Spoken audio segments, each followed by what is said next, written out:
O Flamengo, mais uma vez, foi incluso aí na lista dos 30 clubes mais ricos do planeta. Levantamento feito pela Deloitte Consultoria, uma das empresas especializadas nesse tipo de levantamento. Ela compõe o que a gente chama aí no mercado financeiro de auditoria das Big Four, que são as 4 empresas de consultorias financeiras mais importantes do planeta.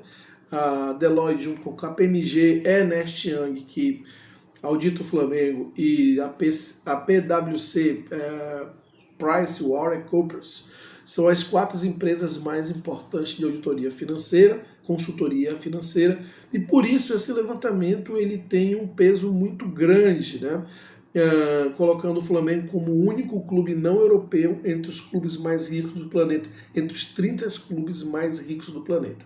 Agora, mais do que só esse dado em si, isso mostra muito o descolamento do Flamengo para os demais clubes no Brasil e na América do Sul, em especial Corinthians e Palmeiras. Não tanto pelo valor, que o Flamengo tem um valor maior do que esses clubes, do contrário, esses clubes estariam nessa relação. O Flamengo não, então não tanto pelo valor, mas pela maneira que foi, pela maneira da configuração desse valor, como esses valores foram obtidos, em quais contas. Isso diz muito mais sobre o descolamento de Flamengo para Corinthians e Palmeiras do que propriamente o valor ali tal qual.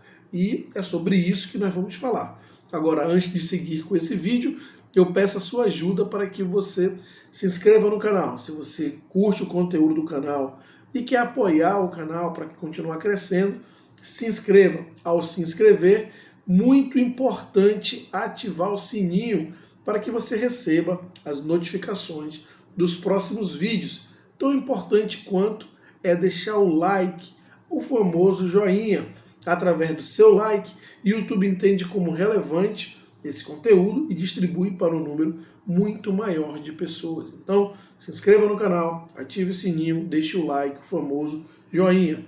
Claro, se você concordou com algo que viu no vídeo, ou não, gostou do conteúdo ou não, não tem problema. O importante é interagir, portanto, deixe aqui seus comentários. Através dos seus comentários, a gente pode evoluir a qualidade do conteúdo entregue para você. Compartilhe esse vídeo com seus amigos, nos grupos de WhatsApp, grupo do futebol de final de semana, grupo da família. Enfim, compartilhe esse vídeo. E mais um favor, deixe aqui o seu feedback sobre o áudio do vídeo, se está ok. Dessa maneira, você vai estar ajudando muito o crescimento do canal.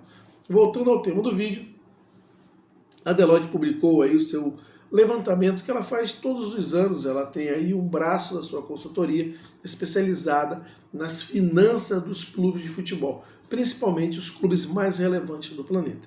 E é justamente o que ela faz, ela levanta todo ano quais foram aqueles clubes que mais arrecadaram, quais são aqueles clubes que estão entre os mais ricos do mundo, né?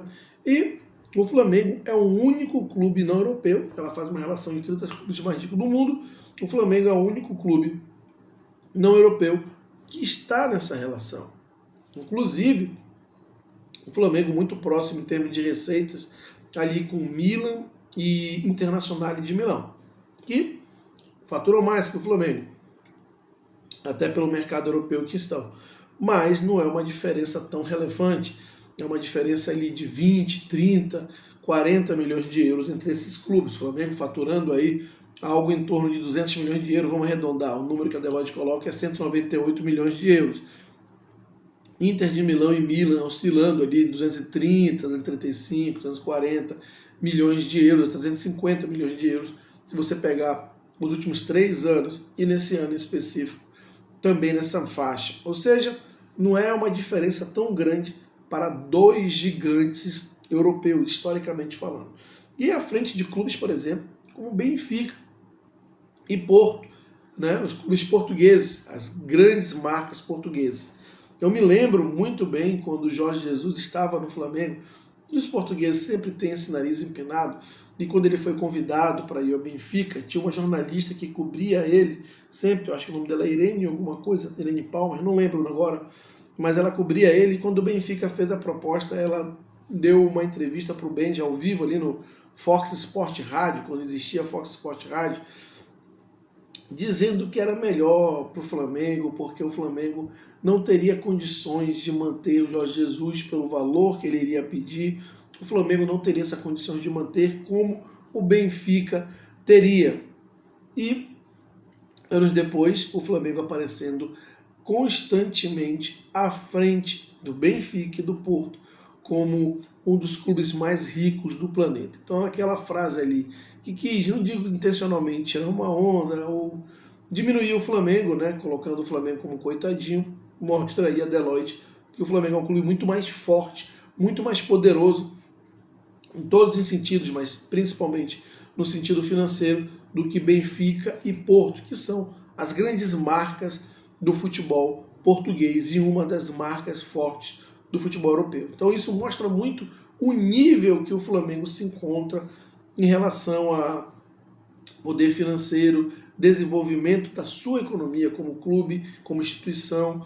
E mais do que isso mostra também que o Flamengo ainda pode chegar muito mais longe, tendo em vista que o Flamengo não deve ter explorado nem um terço da sua capacidade financeira. E não sou eu só que digo, não. Vocês podem ver entrevistas de especialistas a respeito, inclusive CEO da Google, né, que hoje é um dos vice-presidentes do Flamengo, falou já a respeito, inclusive dizendo projetar o Flamengo chegar nos próximos 5 anos a uma receita de 5 bilhões de reais, o que elevaria muito mais a posição do ranking do Flamengo nesse ranking construído pela Deloitte. Agora, um ponto que chama atenção, e aí trazendo aqui para o mercado interno, falando da frente do Flamengo em relação aos clubes brasileiros, um ponto que chama atenção é claro que os dois clubes que mais faturam depois do Flamengo, Corinthians e Palmeiras, não estão nessa relação, justamente porque existe hoje uma diferença entre esses clubes de faturamento para o Flamengo. O Flamengo fatura algo em torno de 40% mais que o Palmeiras, e aí dá algo em torno próximo disso em relação ao Corinthians. Estou falando dados de 2023 ainda. Esse levantamento da Deloitte foi dados de 2023-24, que eles pegam a temporada europeia que começa em maio de um ano e termina em maio de outro, né? É esse recorte que eles fazem, então pegaram dados do Flamengo de 2023, quando o Flamengo alcançou quase 1,4 bi, e mostra que ainda existe uma diferença entre esses clubes, Flamengo, Corinthians e Palmeiras. Agora, mais do que essa diferença, sabe o que é mais importante? É como está construído, configurada as linhas de receitas entre esses clubes e por que isso cria um descolamento muito maior do Flamengo em relação a Palmeiras e Corinthians, eu diria até mais em relação ao Palmeiras. O Palmeiras vem conseguindo levantar receitas aí muito por vendas de jogadores, né? Que são as receitas não recorrentes, são aquelas receitas que você não pode programar todos os anos. As receitas que você pode programar, ter certeza que vai receber todos os anos, são aquelas de contrato, patrocínio, porque aquilo já está em contrato, já é uma verba garantida, né? Patrocínio, televisão, essas são as receitas recorrentes que acontecem de forma planejada todos os anos. E aí, esse levantamento da Deloitte, ela não considera as receitas não recorrentes. O que quer dizer? Tudo que é venda de jogador é tirado dessa conta. Muito em função disso, Palmeiras e Corinthians, principalmente o Palmeiras, não participa dessa relação. Porque sem as vendas dos jogadores, a diferença entre Flamengo e Palmeiras, que já é relevante do ponto de vista quantitativo, ela vai se tornar ainda muito maior se você retira as receitas das vendas de jogadores. E por que a Deloitte não considera essas receitas no seu levantamento? Porque ela entende que ela avalia um clube pela sua capacidade de gerar ativos e receitas, pela sua capacidade de gerar as receitas baseado naqueles ativos como o valor da marca, que gera os patrocínios, premiação esportiva, que está relacionada à meritocracia esportiva, ou seja, tudo aquilo que o clube gera receita por si só, pela sua instituição, e não necessariamente por venda de jogadores, porque eles entendem também que essas vendas são sazonais, não é algo constante todos os anos. O Flamengo, por exemplo, vendeu num determinado momento Vinícius Júnior, Paquetá e Reinier, que somando tudo deu mais de 100 milhões de euros, né? Mas não é algo que acontece todo ano. Então eles avaliam que aquilo é algo pontual, que acontece uma vez ou outra, mas que você não pode avaliar a riqueza, a fortaleza financeira de um clube por receitas que não são constantes, que não são regulares.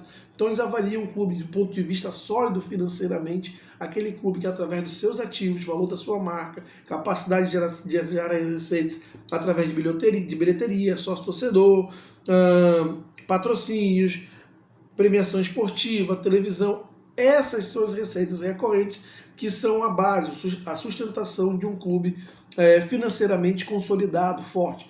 Então, essas receitas de venda de jogadores são tiradas de canto. E é isso que eu me refiro. O Flamengo hoje, ele está entre os clubes mais ricos do planeta, sem considerar vendas de jogadores. Só com o que ele gera de receitas de patrocínio, televisão, bilheteria, sócio-torcedor. E isso é muito importante, porque acaba quebrando um paradigma sempre no futebol brasileiro, que sempre houve, que os clubes brasileiros são exportadores.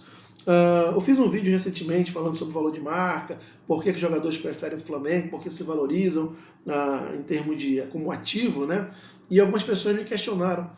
Então por que o Flamengo, já que valoriza tantos jogadores, quando eles preferem o Flamengo, por que o Flamengo não os vende? Eu não vejo nenhuma negociação no Flamengo com os grandes clubes europeus, para isso que você está dizendo, que é a valorização desses jogadores no Flamengo está condizente com a realidade. Então, questionando, né, por que eu disse que o Flamengo, como marca, valoriza muito mais os jogadores que lá estão do que outros clubes, questionando por que o Flamengo não vende para os grandes clubes europeus. E aí está a resposta.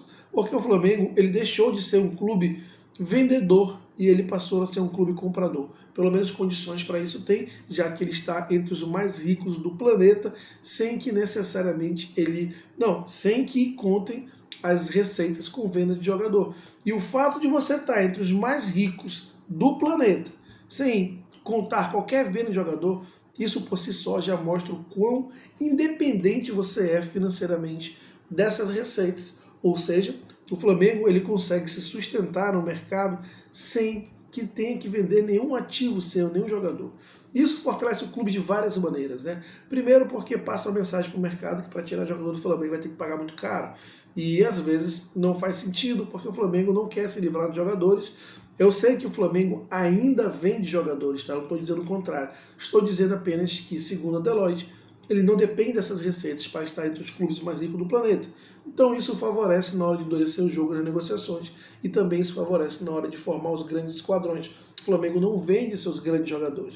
Né? Temos aí Arrascaeta, Bruno Henrique, o Gabigol saiu por uma péssima fase, não porque o Flamengo quis liberar um jogador importante, ele não libera jogadores importantes. E isso mostra também o quão longe o segundo e terceiro colocado em nível de receita estão do Flamengo, porque esses sim ainda dependem e muito da venda dos jogadores para conseguirem, de alguma maneira, se aproximar do Flamengo. Então nós vemos aí o Flamengo descolado desses clubes e muito em função, principalmente por estar indo no caminho já muito adiante deles. Enquanto esses clubes dependem muito da venda de jogadores, da negociação de seus jogadores, para ter receitas que consigam colocá-lo próximo ao Flamengo, o Flamengo não depende mais disso. Ele já mudou esse paradigma, que sempre foi um paradigma chave no futebol brasileiro. Os clubes do Brasil sempre foram vistos como clubes exportadores, vendedores. Né? Quantas vezes você não viu alguns comentários de jornalistas aí desses canais mais tradicionais da mídia esportiva dizendo não tem jeito, os clubes brasileiros é inevitável, eles têm que vender seus ativos. O cara se destacava aqui, já havia um comentarista que falava, não, eles precisam vender, o clube brasileiro tem que vender. Pois é, essa história não mais é verdade com o Flamengo, segundo a consultoria Deloitte. O Flamengo está entre os clubes mais ricos do planeta, só com receitas recorrentes, que não inclui venda de jogadores. E isso por si só, já cria um deslocamento muito grande para o segundo e terceiro colocado, clubes que mais arrecadam, porque esses clubes, para se aproximar de alguma maneira do Flamengo, ainda que fiquem distantes, mas ainda para, estar na mesma página, eles precisam vender muito mais jogadores do que o Flamengo. Aí o Flamengo já se coloca definitivamente no outro nível de discussão em relação a esses dois clubes, que além de estarem descolados financeiramente, ainda assim, para atingir o que atingem hoje, dependem muito da venda de jogadores. E na hora que não conseguirem gerar um Hendrick ou um Estevão ou qualquer outro jogador nesse sentido, aí eles vão ficar mais descolados ainda. É aquilo que eu digo, o Flamengo já oficialmente se configurando entre os clubes mais ricos do mundo, sendo o que eu falo em vários vídeos, a única potência fora da Europa, a única potência fora financeira, a única potência financeira fora da Europa. E isso porque não deve ter chegado a 1/3 da sua capacidade de geração de receitas. Agora você imagina com um estádio novo e com um trabalho mais bem estruturado na parte de marketing, na parte de explorar ativos, como já citei aqui, conteúdos, né? Gerar os conteúdos e monetizar os conteúdos que o Flamengo gera. Enfim, existe ainda um oceano de receitas que o Flamengo tem à sua frente, que ele não explorou e provavelmente vai avançar nos próximos anos. Essa inclusão na relação da Deloitte, o Flamengo vai acabar sendo uma figurinha já repetida ali todos os anos, constando, e cada vez mais aumentando o seu ranqueamento. Enquanto isso, clubes como Corinthians e Palmeiras ainda estão, não digo mas 2, 3 passos atrás do Flamengo, tentando consolidar suas receitas e ainda dependendo muito da venda de jogadores. E isso as pessoas ainda dizem que, por estar no estado mais rico da federação, esses clubes levariam vantagem em algum tipo de patrocínio, algum tipo de receita, o que, na verdade, é desmentido pela realidade do mercado, pela realidade dos fatos. Quero saber a sua opinião a respeito, portanto, deixe aqui seus comentários. Claro, não esqueça de se inscrever no canal, ativar o sininho, deixar aquele like, o famoso joinha, compartilhar esse vídeo com seus amigos e até a próxima.